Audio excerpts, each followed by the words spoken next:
Hi, my name is Noelle Husband. I'm currently enrolled in SPCE 638, section number 809, and this is my Bibliography 2 video where I will be discussing Domain C measurements, data display and interpretation, specifically C5 and C6 as it relates to discontinuous measurements. So here we go. So this first study I found is called Methods of Time Sampling, a Reappraisal of Momentary Time Sampling and Partial Interval Recording.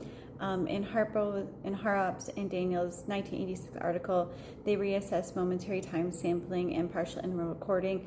And the key findings is that multiple time sampling tends to underestimate high frequency behaviors and overestimate low frequency behaviors, while partial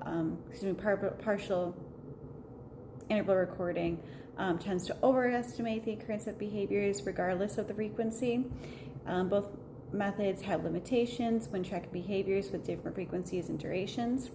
It's relevant because it enhances my understanding, particularly with that specific domain C of measurement data, display, and interpretation.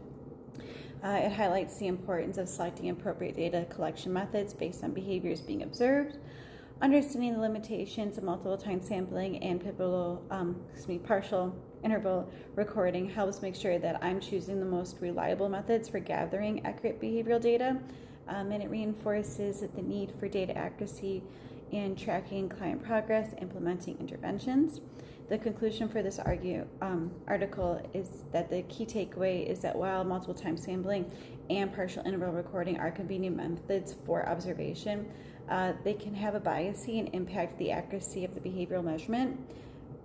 So if I choose to use these methods, I need to be careful to consider the natures of the behavior in which I'm actually tracking. By understanding the strengths and weaknesses of each method, I can be more informed based on my decisions, and this will improve the reliability of my data, thus making the intervention itself more effective. For the second article, a comparison of momentary time sampling and partial interval recording for evaluating functional relations. Meany and DeBold 2007 conducted a comparison momentary time sampling and partial interval recording to evaluate their effectiveness in detecting functional relations between behaviors and environmental events. The study found that both methods can identify functional relations. Partial interval recording was more sensitive in detecting higher rates of behavior, but tended to overestimate behavior occurrences. And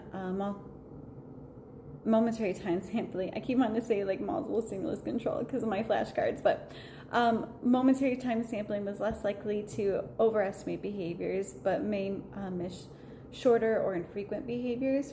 The authors highlighted that neither method was perfect, and they chose the method, and the choice of method should depend on the specific behaviors that are being measured. So very similar key findings to that first article.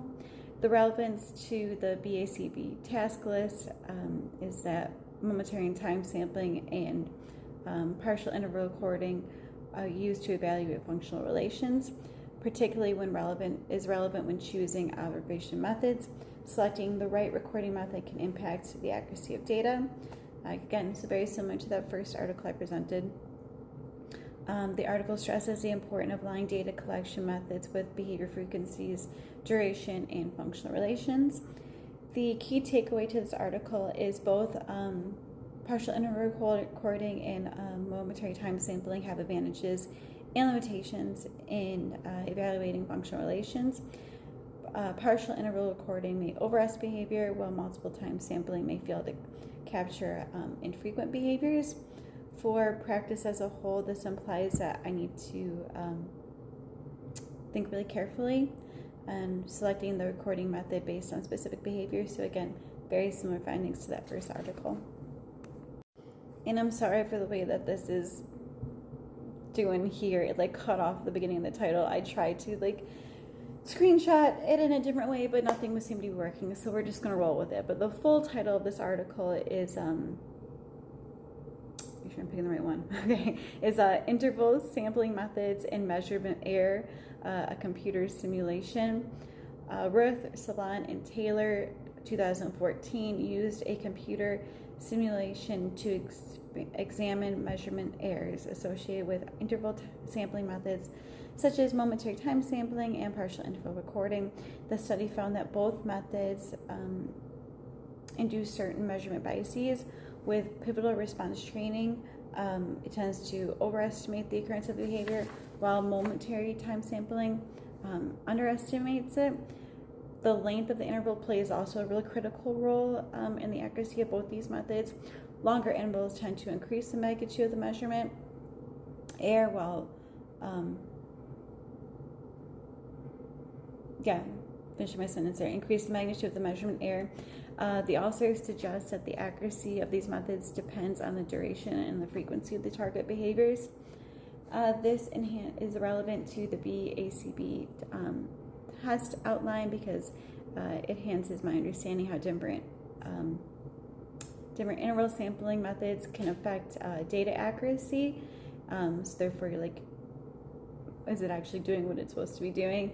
The findings reinforce the importance of selecting appropriate sampling methods and interval lengths based on behaviors being measured. So again, very similar to the past two articles.